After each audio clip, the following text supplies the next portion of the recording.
I'm pretty excited to welcome Scott Birkin here today.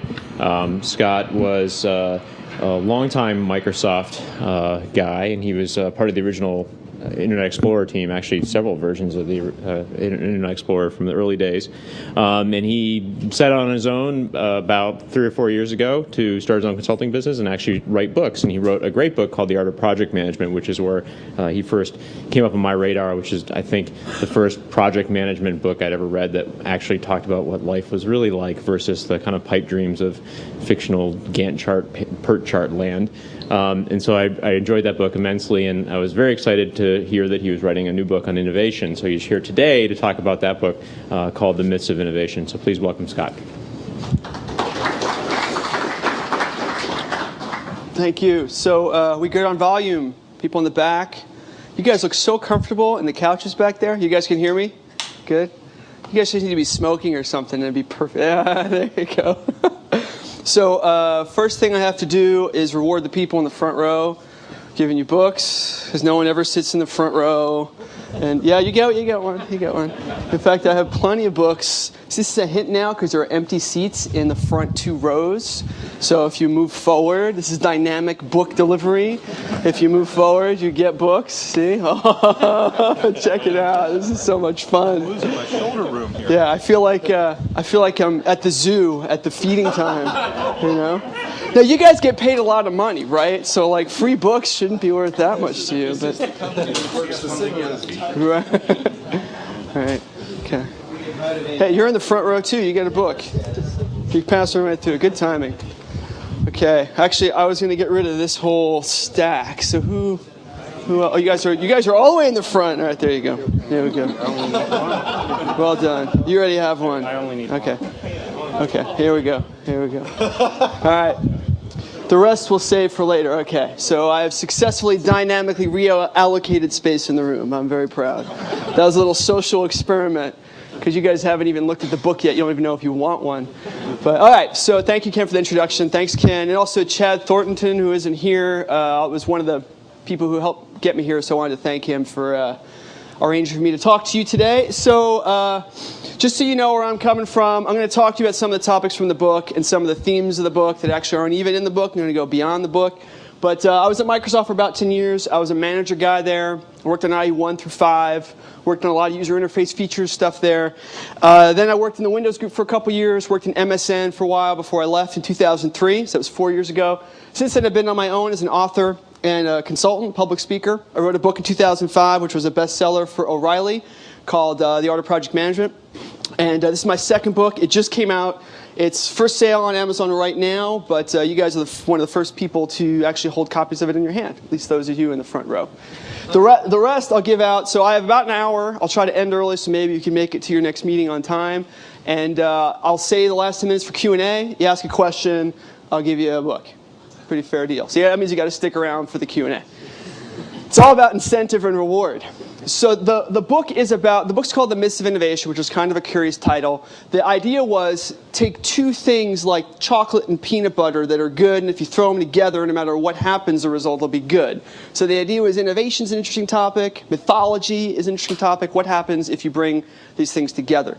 So the book, there's 10 chapters to the book. Each chapter in the book takes a myth that I believe is popular, even in the tech sector, even in companies that hire really smart people like Google, myths about how creative work is done, how new ideas become things, and how things move on to change the world. So each chapter talks about a myth, explains what the myth is, why it's so popular, what the canonical stories are that aren't true but that we believe, how they became popular, and then the focus of the book is how you convert that, looking at what the truth is, how you apply the truth to situations today that you're dealing with that involve innovation. So those are the 3 goals of the book. And I'm actually going to start by talking about the word innovation, because I'm actually not a fan of this word. The word is used all the time, and it's usually a placeholder for actually thinking, for actually doing something significant. If you look at the word, the many definitions of the word, the definition that holds it the best is this one, that to innovate is to begin or introduce something for the first time. It's a very simple definition. The criteria is pretty obvious. But most usages of the word go well beyond this definition. The most interesting thing to take away about this definition is the last comment. Am I doing that? Is my movement causing that to happen? Okay, just making sure. It's not earthquake warning. It's not nothing like that. All right, good. All right. The most important thing to take away from this definition of the word is that innovation is relative. And by that I mean this.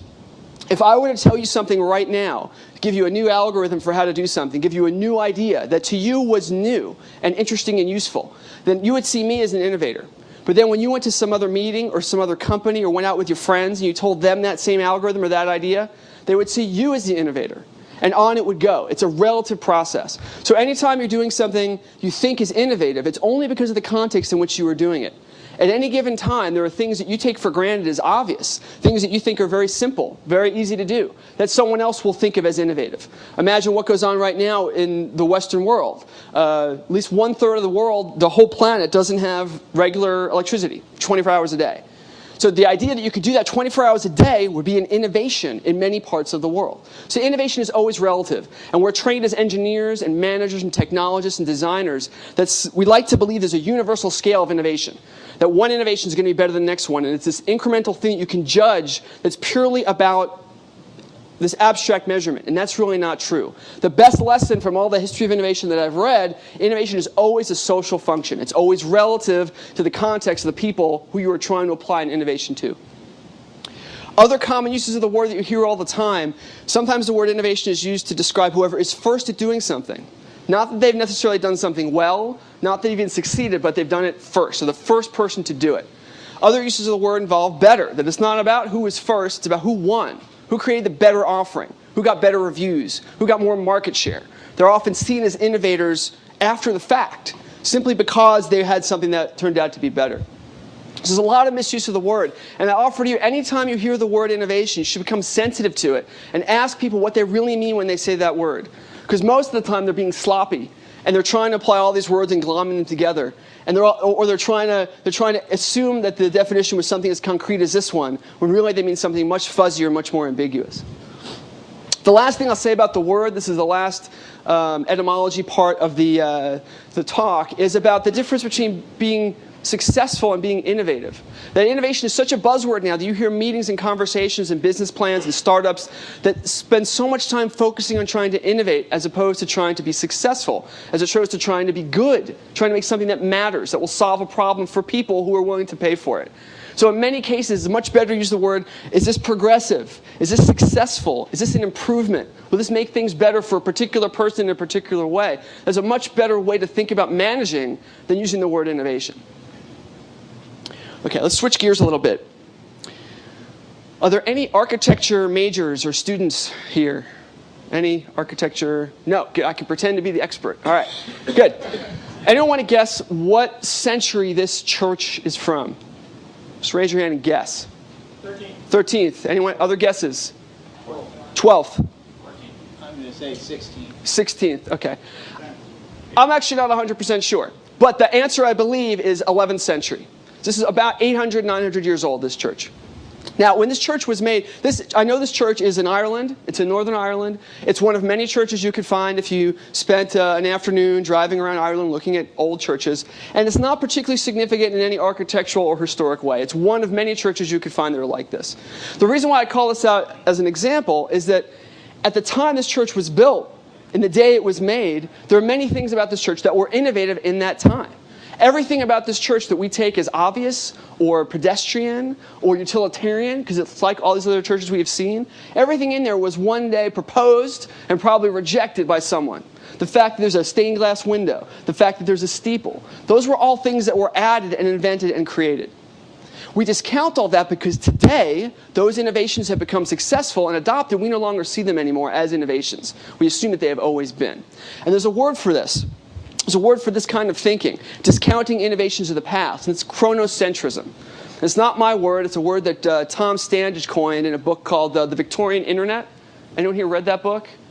A couple people. Okay. So he talks about how the Victorian age of the telegraph actually paved the way for many of the things that we credit the Internet for. That's a little caption of that book. But anyway, chronocentrism is about this idea that the belief that what is going on right now, that the things you are making right now are the most important things ever in history.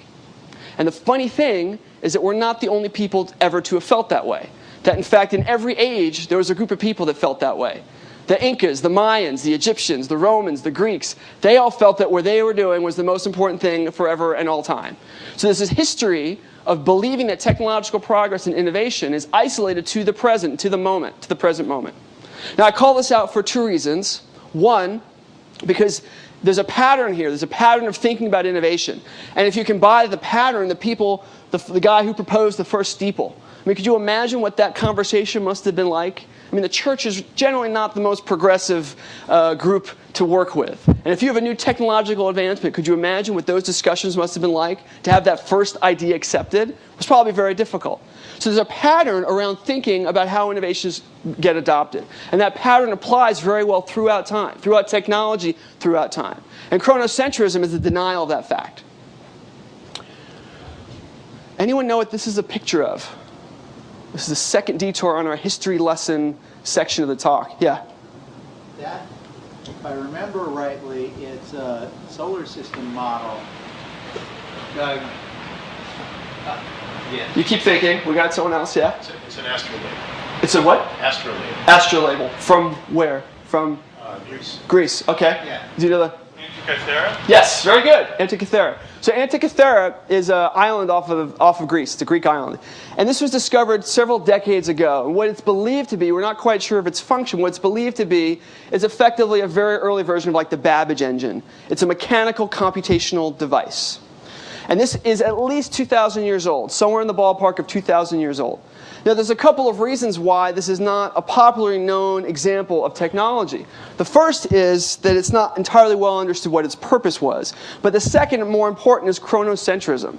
The fact that a technology existed this long ago that did some of the things that we're so proud of today flies in the face of our chronocentric beliefs about our technological prowess. There are many examples of this. There's an entire book called Lost Discoveries that catalogs entire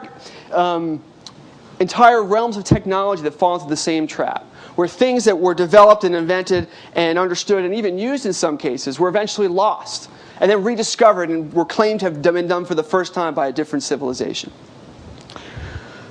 This is the schematic that is believed to be what the device would have looked like when it was functioning. And our assumption is it was used for some kind of, you said astrolabe, but some kind of navigational, either astrological or used for navigational purposes for sailing. We're not entirely sure. The last point I'm going to talk about in this history part of my talk is about the fact that there are two pivotal innovations in this picture. Can anyone tell me what they are? There's actually many, but there's two that I'm thinking about. Yeah. The arch is one. Stress concrete. Stress concrete is good, but that's not the one I'm going for. Yeah. Sewage. Sewage, very good. So those two things were at one time innovations. And in fact, in the world today, there are places where sewage is not effective, and that's why people die from, I think it's 1/4 of the world still does not have healthy, clean, regular drinking water, right? So again, innovation is not diffused evenly. But I show this here because those two inventions were pivotal to the development of civilization. And civilization was pivotal to the development of electricity and computing and the internet and all of those things. But at some point, because of their success, those innovations were taken for granted. They are assumed to be self-evident, as if they had always existed. Just like the steeple in the church, or the stained glass in the church. Once an innovation becomes successful and becomes adopted, which is the dream of every innovator, eventually it becomes something that is no longer seen as an innovation. So that concludes the history portion of the talk. So now I'm going to go into mythology. This is a liberal arts tour through innovation. So this is a painting of a famous mythological event. Does anyone know what's going on here? You want to tell me? Just raise your hand. Prometheus. Prometheus, and what is he doing? He's giving fire to... Well, it's close. He's not giving fire here. He's stealing fire, yeah. So the Promethean myth is one of the most popular myths in the Western canon. We like technology, and Prometheus was the guy, at least in the Greek mythology, which we as Europeans have inherited, in the Greek mythology, who liked people. He liked mankind, and he liked technology. Fire is a metaphor in many ways. It's a metaphor for creative energy. It's a metaphor for power. It's a metaphor for the ability to create. It's all those things wrapped up in one. And of course, it's also something that allows you to make tasty food, which is important. This is a painting of a scene that is very rarely shown in mythology. You won't find many examples of this scene. The much more common Promethean example is this one. The the one at Rockefeller Center. So that's actually supposed to be Prometheus holding fire. I am Prometheus, I have the power. That's what usually the image of Prometheus that's shown. They don't talk about the fact that there was theft involved or that there's intellectual property rights that he violated. They skip past that and go right to the conclusion, which is, I have this thing that I am in control of. Now, it's telling that this is the center fixture. How many people have been to Rockefeller Center? So maybe half of you. It's actually a pretty crappy ice skating rink. So I don't recommend that you go there to ice skate. You should go there just because it's in the middle of Midtown and it's kind of neat to walk past it. Go, oh, there's Rockefeller Center. So the sculpture of Prometheus that's there, it's the center point for Rockefeller Center. And Rockefeller was a huge robber baron, billionaire, millionaire guy, very important guy for late 19th century America. Did some innovations, some that were legal and some not so legal. But anyway, that's the symbol that they put at the center of Rockefeller Center. Prometheus holding fire. And this represents many things, I think, to people who want to create, to people who want to innovate. That when you're sitting at your computer, when you're programming, when you're on your own, what you're trying to do, you're trying to create something for the world through you, and you feel like you are wielding some kind of force. And an image like this of Prometheus gives that a very externalized, visible symbol. You're holding the force. When you're about to release your software, it kind of feels like you have this thing and you're releasing it to the world. You are in control. You are like a god. There's a mythology around creation that is manifested by this image. And you'll notice that in this image, as you guys said, Prometheus is supposed to be giving fire to people, but it's not quite what he's doing here. He's wielding fire. This is like a weapon. This is like something he's in control of. So one of the myths in the book, the first chapter, is about the myth of epiphany, which is the myth that ideas and creative force comes from somewhere outside of us. That to have an epiphany means something happened in the universe, and by magic, an idea enters your mind, and that's where ideas come from. So there's a famous epiphany myth that involves apples. Anyone know the apple? Newton. Can someone tell me the Newton story? Briefly. Sitting under a tree. Sitting under a tree. Hit on the head. Hit on the head. Two objects must attract each other through gravitation. And that's how gravity was discovered. Okay, so how many people have heard that story? Okay, does anyone know where they heard it? What book they read it in? What teacher told it to them? Okay, a little scary, right? That's like the warning sign of propaganda. You know, you don't know where it came from, but you know it, right? So the story actually comes from a couple of places, a couple of things. I'll give you the short version of the history of this myth.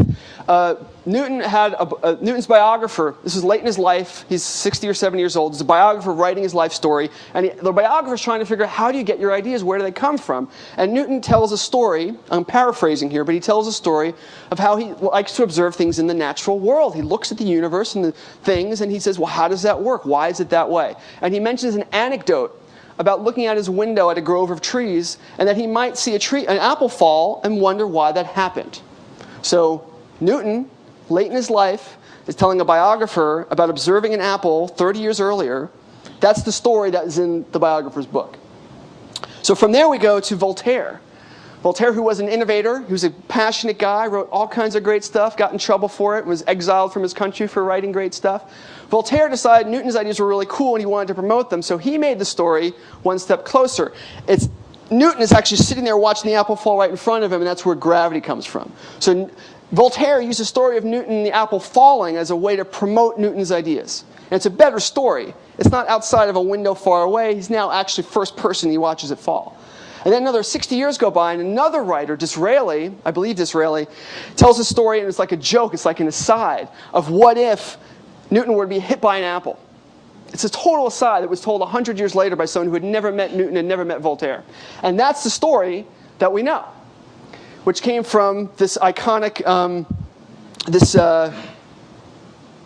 second or third, it's like the telephone game, second or third retelling of a story that had nothing to do with the original intention or meaning of the story. It's now been abstracted out. So the Epiphany story, as manifested here with the apple tale, is that ideas come from somewhere else that we are not in control of. Let's say, for the moment, that Newton actually discovered gravity, which is a tall thing to say that anyone discovered gravity, given how many buildings we had built before Newton's birth. But let's just assume for a second that we say that's true. Who's the protagonist in this story? The apple.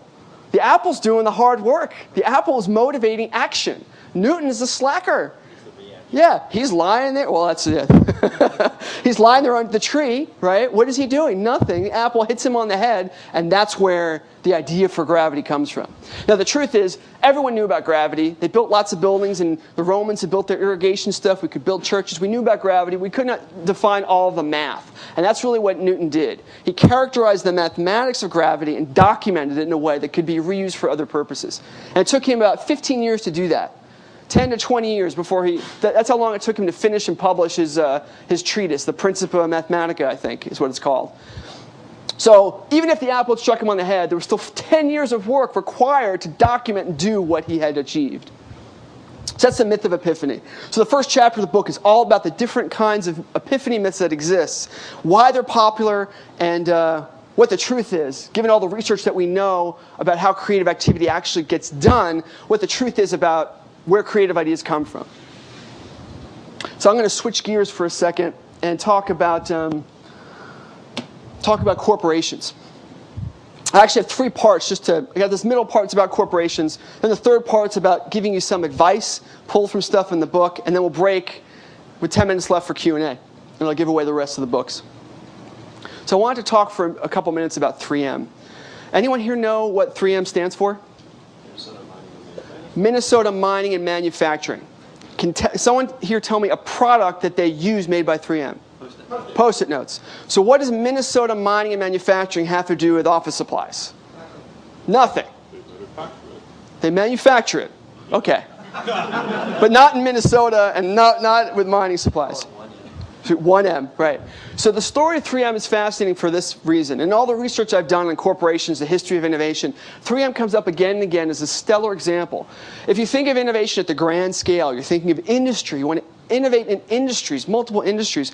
3M is a company that has done this again and again, where they have started out with a base in one industry, found an opportunity in another industry, and developed into becoming a key player in that other industry. So I'm going to tell you the short version of their story, their incubation story.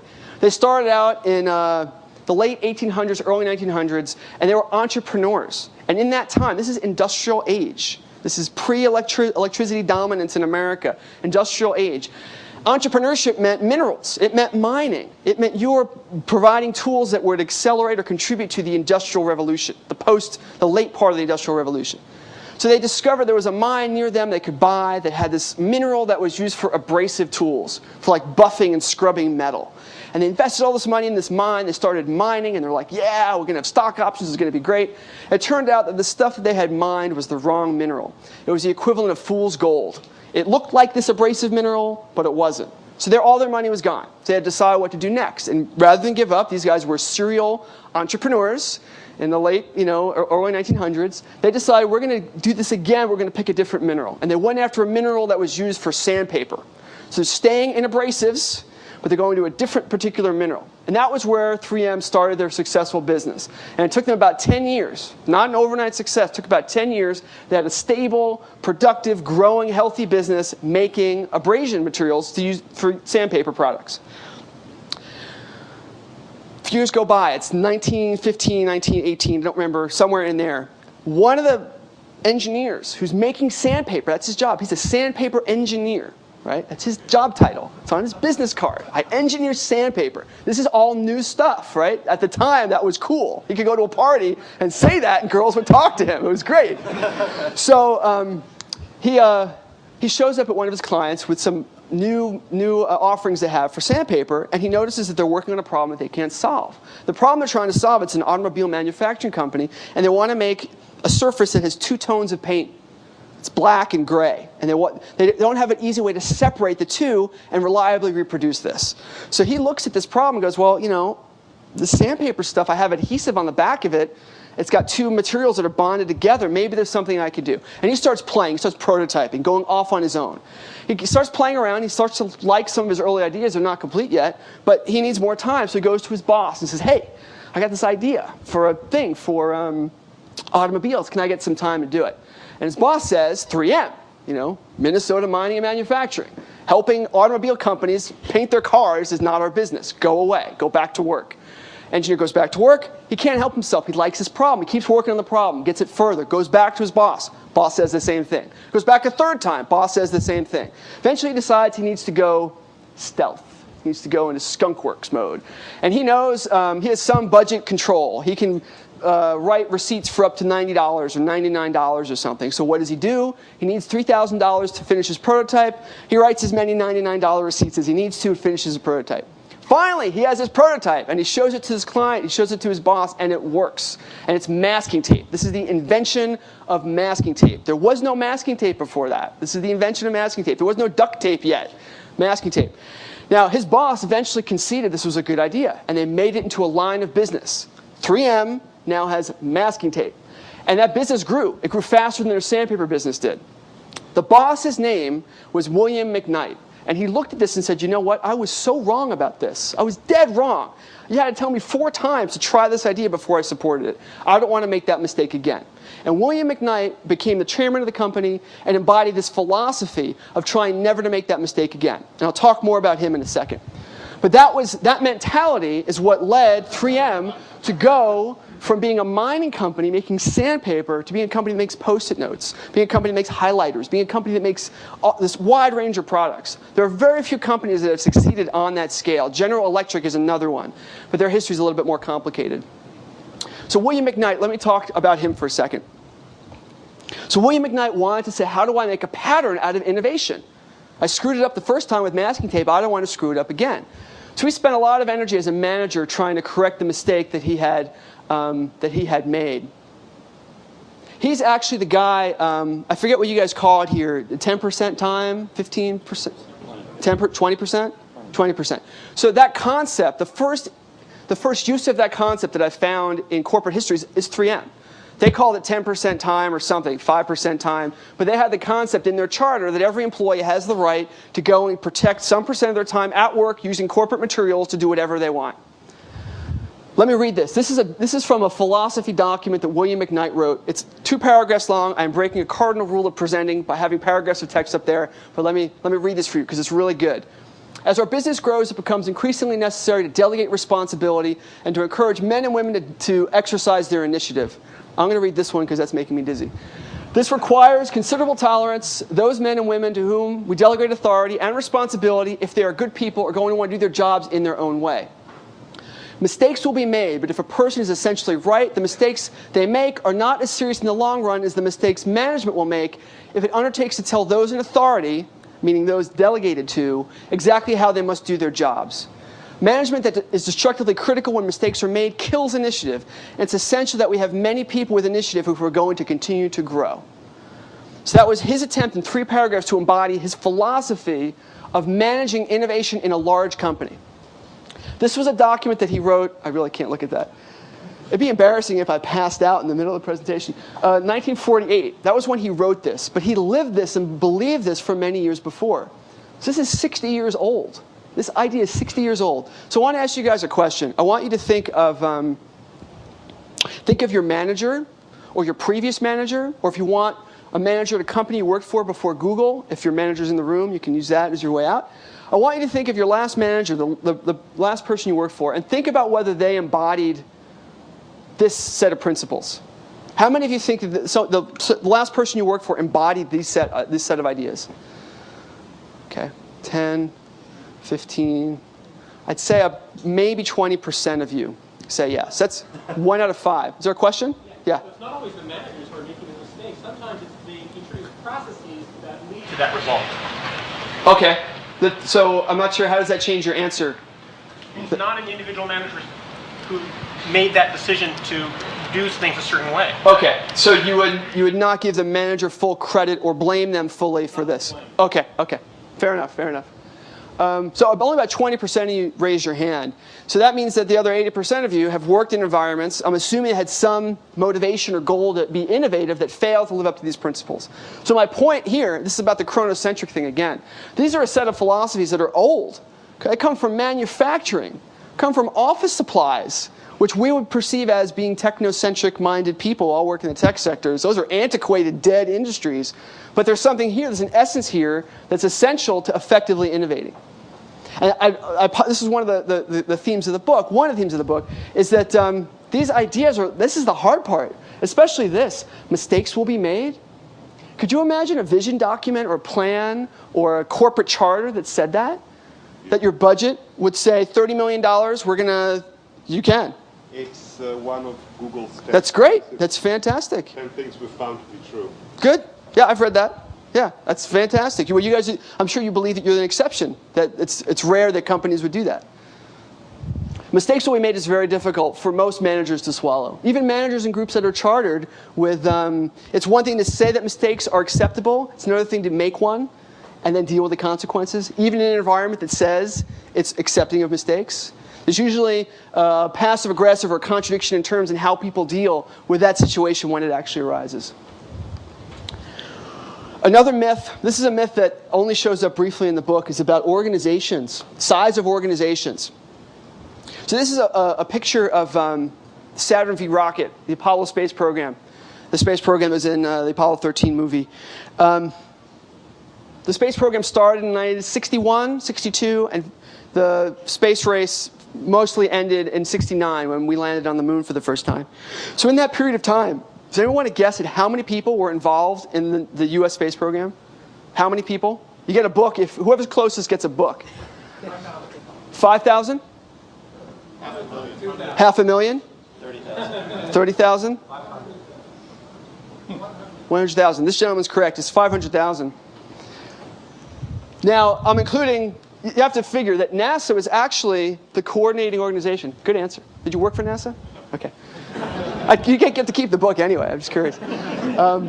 So one of the reasons people forget that there were so many people involved is NASA was sort of the coordinating organization.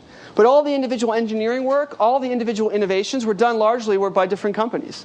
All the space age. It's so funny how they still use that in infomercials as sounding cool. Because space age is 50 years ago. That's when all the space age technology took place. Anyway, all the individual components, the engines, the air conditioning units, the ventilation systems, the coolant systems, the materials, the metals, all that, the computers, all those things were farmed out to different organizations, different companies. Lockheed Martin, all the different defense contractors picked up different pieces. So all in total, there were 500,000 people that contributed to the making of the machine that allowed someone to go to the moon. So innovation is not something that's necessarily bound to the size of an organization. If you have some set of principles, and I'm not saying these are the only principles that have to be used, but if there's some set of principles and a leader who's able to uphold them, then you can innovate regardless of the scale of the organization, because the goals are innovative. So JFK was the figurehead, at least at the beginning. He died before the project could be completed, but he was the person who said, this is the goal. This is going to happen. Yes, we've never done this before. Yes, there are 1,000 things we've never done before. We're going to do this by the end of the decade. So he started off the whole project with a philosophy that embodied a lot of what McKnight would agree with. And you can find other examples too. I mean, the pyramids in Egypt, aqueducts in Rome. You can find many examples of innovations that could not have been done if they were not in a large-scale organization. Now, one of the arguments that comes up a lot is whether how software differs from this or not. Is software a different kind of engineering that cannot make great innovations at a large scale? And that's an interesting question that we can talk about later if you want. But I'm going to move on. One of the things that's not talked about in the space program very much is the need for failure, that mistakes will be made. We like to sequester mistakes in our stories about successful innovation. We like to put them in a box and say that's where the failure was. So Apollo 13 is a great film. That's what this picture's from. Great film, and very accurate film. Most of what happened took place pretty much as it's depicted in the film. What's not depicted are all the failures that took place before Apollo 13, which there were many. In fact, you can make a chart of all the failures that took place. And there's a huge number of failures that took place before the first man even went into space. How many people here have seen the film Right Stuff? The Right Stuff? Yeah, so, okay. There's a sequence in there that's just spaceship exploding after spaceship for like 2 or 3 minutes long. And that was, again, we're sequestering the failure. Because you could have made a whole movie just about the failures. So Apollo 13 comes up a lot because it's this great heroic story where no one was actually died. But there were people who died. Before Apollo 13, there were people who died in the Apollo 1? The engine test? Right. Apollo 1, all 3 crew members died. And that was years before Apollo 11, where we landed on the moon, and several years even later than the Apollo 13 mission took place. So it's interesting to look. The reason why I talk about the space program is that might be, to this date, the greatest innovation in terms of technical achievement that we've accomplished. Internet comes up a lot, but in terms of the sheer complexity and number of people involved, the space program and putting a man on the moon has to be in the top 5 or top 10. It'd be interesting to have a debate about what should be in the top 10, but the space program is definitely in there, probably the top 3. If you look closely at any of those great innovations, you will always find series and series of failures. And that's how you learn to do the things that people don't believe can be done. So by making those mistakes. I'm showing a picture of the lunar lander for one reason. I want to offer you a reference. In case I bored you or you feel like you know all this stuff already, there's a great reference for creators that's tied to the lunar lander. Tom Hanks produced an HBO miniseries called From the Earth to the Moon. Has anyone here seen that series? Okay, only a couple of you. So it's this mini-series. It's a good series, but if you're not into space, you don't have to watch the whole thing. But I recommend that all of you watch episode 5, From the Earth to the Moon. It's called Spider. And what that episode is about is the engineering, specifically of the lunar lander, which was the most complicated piece of engineering in the whole space program, because it was the only thing that had to go actually from the Earth all the way to the moon, with people in it, and bring them back. So the constraints that were on the design of that problem were super high. And what the story is, episode 5, it's like a documentary on the design process, the engineering process of making this thing. And it's fantastic. I guarantee you, you'll watch that and you go like, wow, that's just what the best team I ever worked on at Google or wherever else your best team experience was like. And I want to replicate that. I want to show that to my team, say, how can we be more like this? So episode 5, From the Earth to the Moon. So I am on the home stretch here. Good. Okay. It's a fun game to play, to pick something that you think of as ordinary, something that you think of as obvious, and try to go back to the first instance of that thing. So this is an early prototype of the mouse. Thank you. No book for you. I didn't ask the question. But you get an honorable mention. This is the early prototype of the mouse. This was made in 67, 68, somewhere around there. SRI, Doug Engelbart. And you have to imagine, try to imagine, we think of mice as obvious things, necessary things, essential things. How could we not have a mouse? When this was made in 68 or 69, there were no PCs yet. Computers were isolated. Very few people had them. They were not commonplace yet. And some guy shows up saying, this is the future. Looking like that. Not so good. As you find, you can take anything. You could take that video camera. You could take that microphone, these air systems, these projectors, and go back and try to find the first instance where someone suggested this thing as an idea. And almost always the first instance looks ridiculous, looks silly, looks like it's a hack, almost always. And it's fun to go back and ask yourself, wait, if this is what the mouse, which became this essential thing in computing, this essential element in making the internet possible, making the web work, essential element look ridiculous, then what should be my criteria? What should be our criteria when someone comes into my office, someone comes into my room, someone shows up and shows, what should my criteria be? It has to be different than just the superficials of looking at something like this. It has to be something deeper, something else. Similar questions can be asked about the myths we have about great inventors. When you go back, when you look carefully at how they did what we herald them for, the story is almost always very different, more complex than we believe. So Thomas Edison gets credit for inventing the light bulb, which is a dubious claim because there are a lot of people who invented the light bulb. He was really the first person to succeed at making the light bulb work as a business and a system. But Edison's greatest invention may have been not any of his patents, not the phonograph, not the light bulb. It may have been the research lab. If you look at his patents, it's very rare that he shows up as the only name on a patent. All the famous patents he has had plenty of people involved. In fact, some of those people showed up in multiple patents of his. He was the first person that we know of, or first person who commonly gets credit in the West, in the business world, for creating a functioning research lab that could reproduce innovation. That's the Menlo Park Research Lab that eventually became Edison, Con Edison, the power company in New York City. So the story behind Edison is really a lot about myth-making. Edison promoted the idea of himself as a lone inventor. He promoted the stereotype that a lot of programmers like, of this lone genius, working alone, everything in his head, just having control over the things he could create and being isolated and alone, making things happen in that way. He promoted that myth because he knew it helped his business. It helped focus the attention on him, while his lab could actually go and actually make stuff. So the story behind any great inventor, if you go back to the beginning and you look carefully at how they made what they made, you'll almost always find it's very different than the mythology we've created for them, the convenient mythology that we've created. I'm actually going to skip this side, and I'm going to sum up my points. Hopefully I've said something useful. Let me try to come at it from a different direction here. So the 4 or 5 things I've talked about, the first is that innovation and design are ancient. As long as we have been here as human creatures in this genetic form, we have been innovators. We've been tool makers. We've been doing this for a long time. And the patterns and the challenges are the same. And if we're smart, we can look at other industries and other technological challenges and look at how they solve those problems, how they dealt with those patterns, and apply that to today. The second is that there's a mythology tied to innovation. Once an innovation becomes accepted, the stories that we tell about it change. Nobody talks about how we responded to the first mouse anymore. It's obvious that a mouse would be great. And all the people who wrote articles questioning Engelbart and saying he was a fool and an idiot, they don't talk about those articles anymore. They don't talk about those reviews anymore.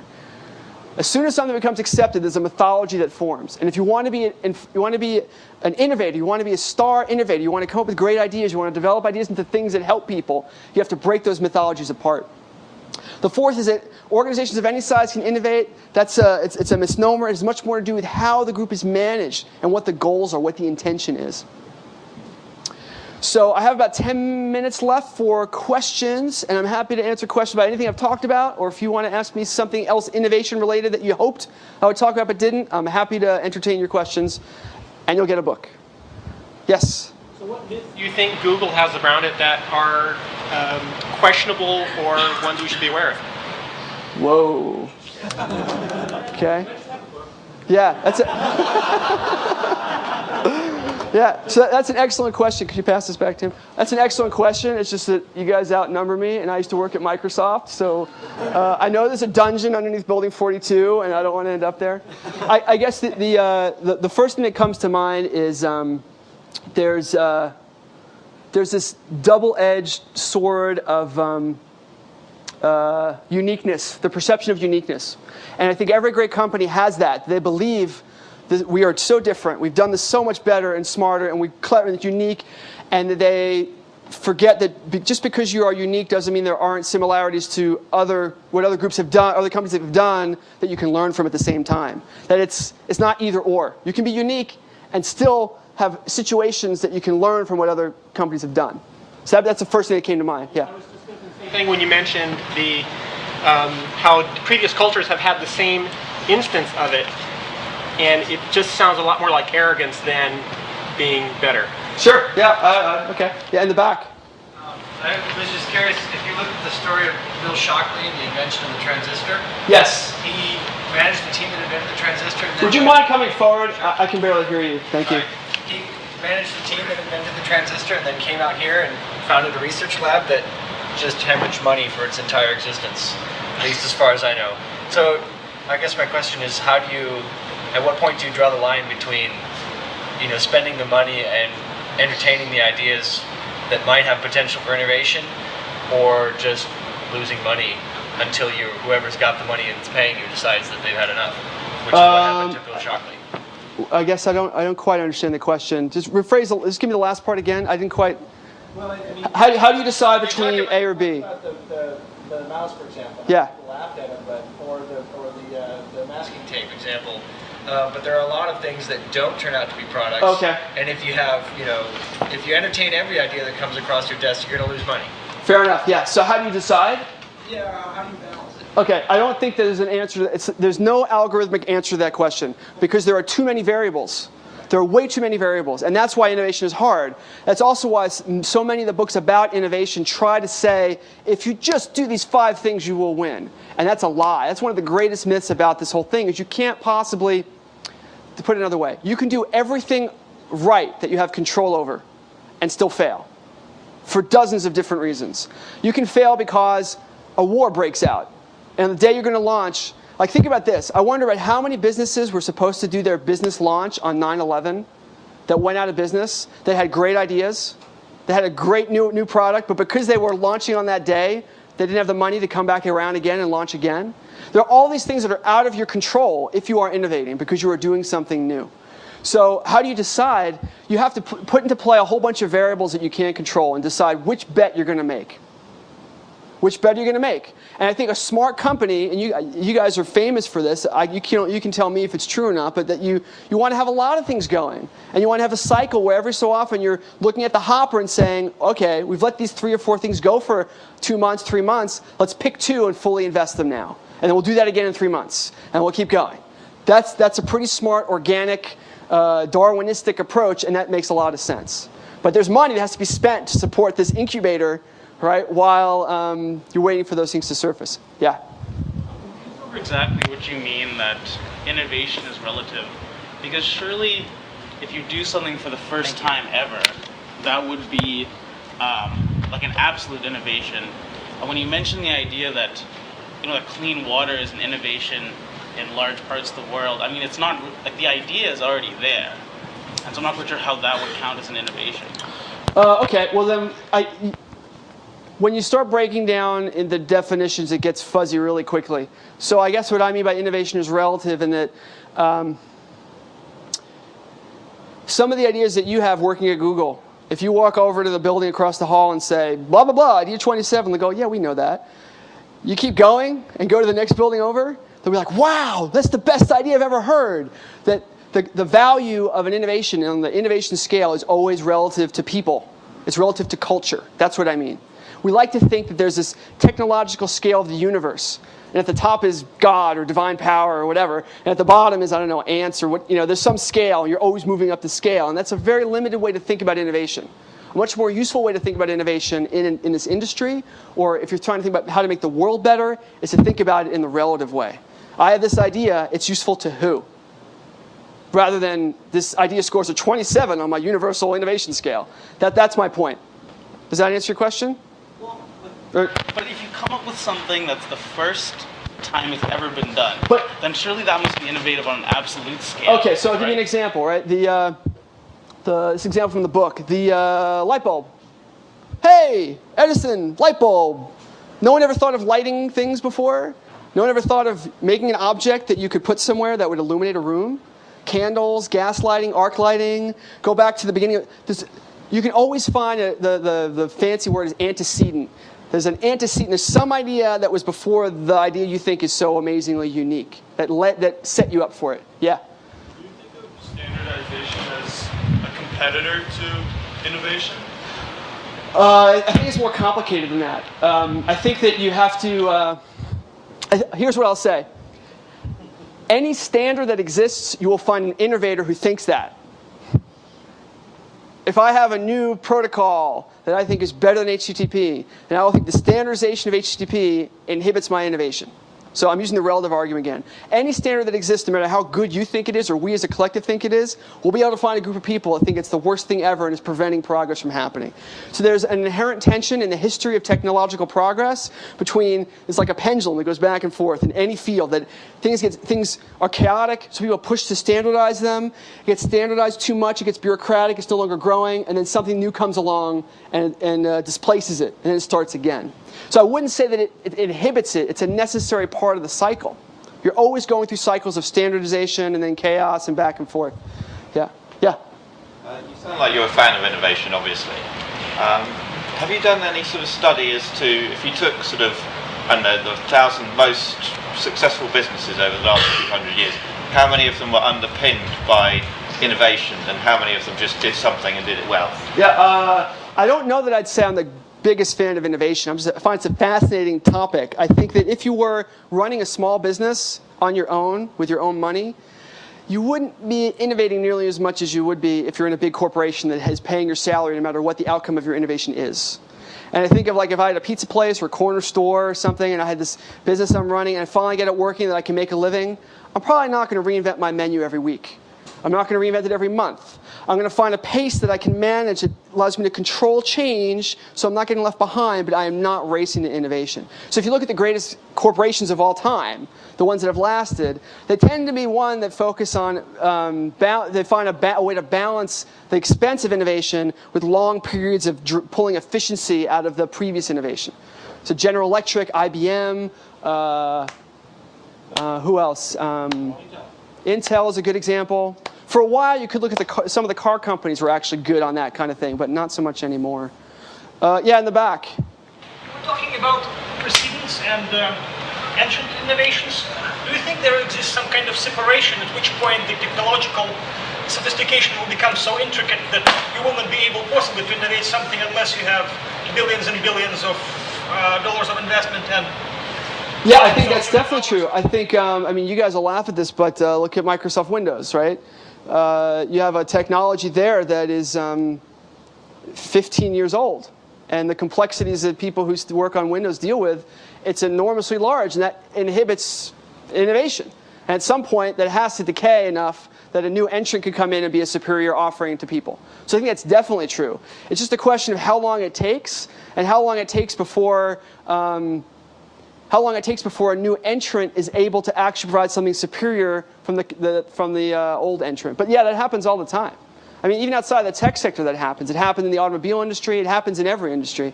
Yeah, someone's going to have to pass this all the way back. Do you want to come up for that? Yeah. So you cited several examples of who's an innovator in from the space program where there's no individual. I mean, Kennedy was there, but obviously he didn't build the rocket. Edison is cited as an innovator, but you showed he had a lab behind him.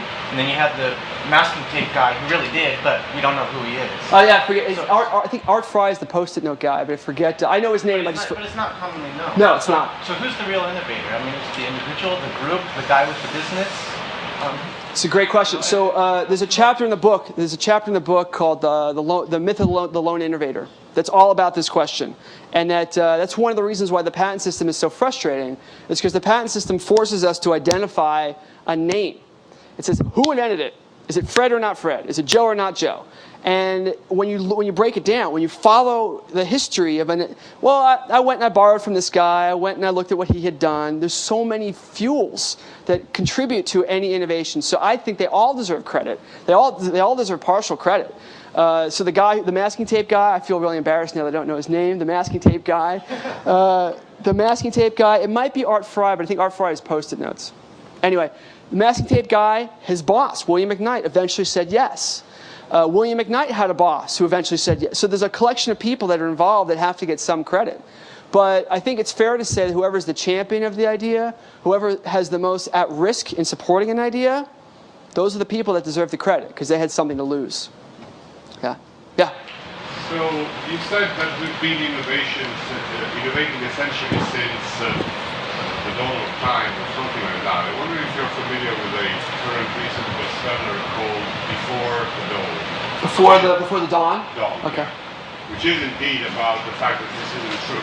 The same set of tools was used in the Paleolithic for 10 or 20,000 years before any innovation appeared. That's okay. I'm not saying it happened continuously. The rhythm of innovation has been going on exponentially for about 100,000 years, and it's very interesting to understand why. Okay. The number of innovations actually happening in 1 year now are probably more than happened. Yeah, okay. I get that. Well, so there's a bigger question as to whether those are the same scale of innovation. And this is an interesting thing to talk about. I felt bad about this too, but you compare like the invention of electricity to SSL security for web browsing.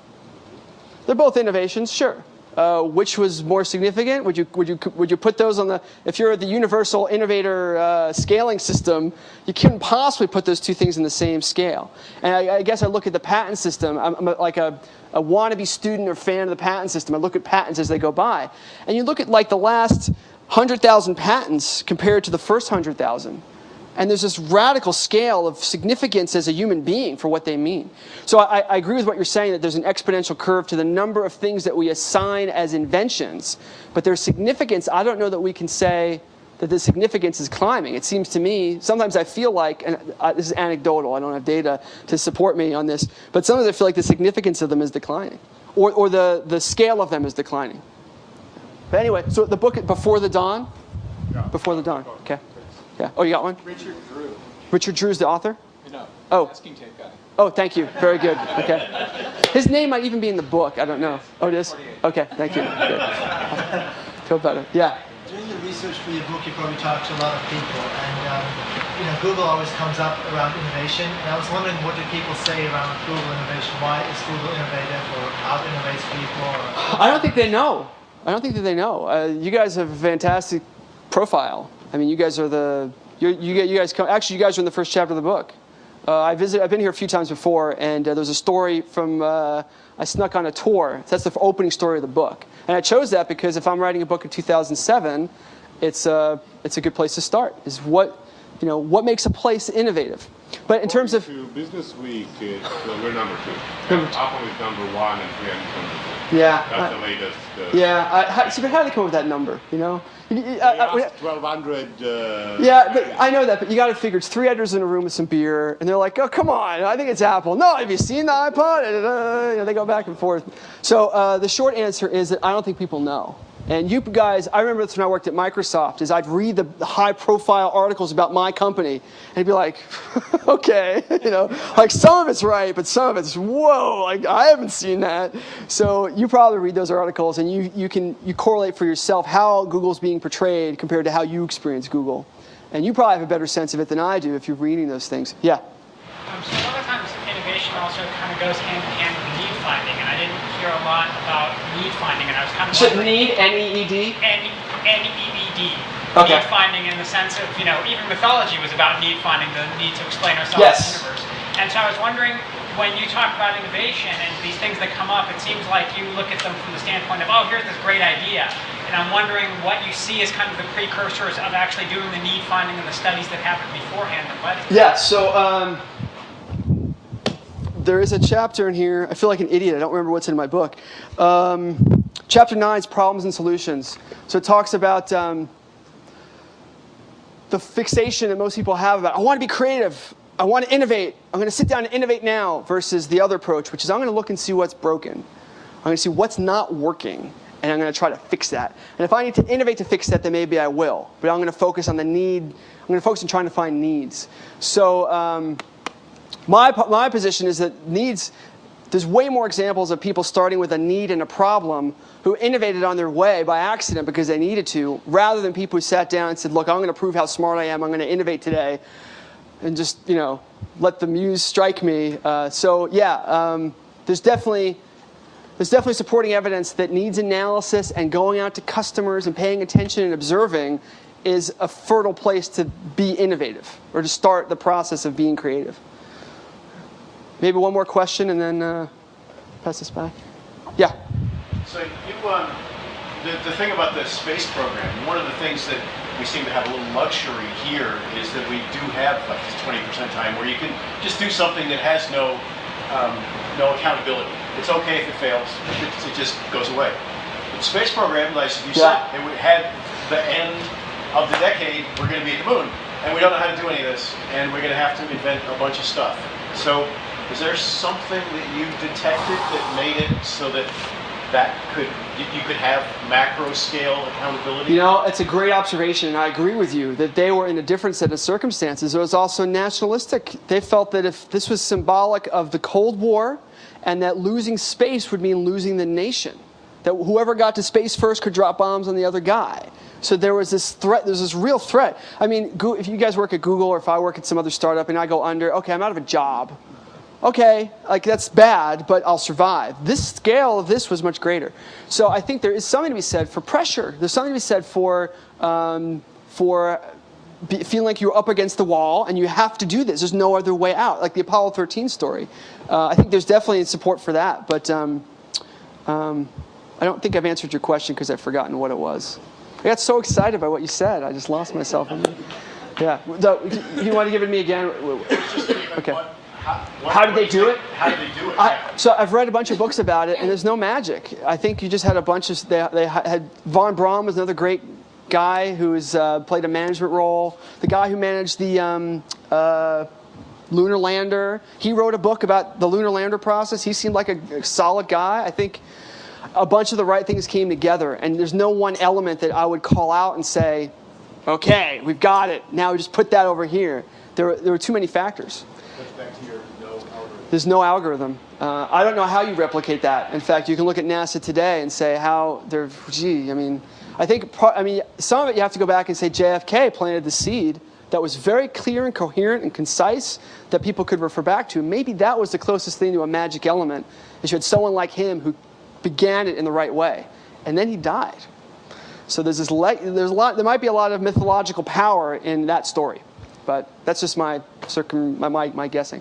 I'm going to wrap up. If you have more questions for me, feel free to come on up, and I'll hang out as long as you guys want to. But thank you for coming, and I hope you'll check out the book. Thank you.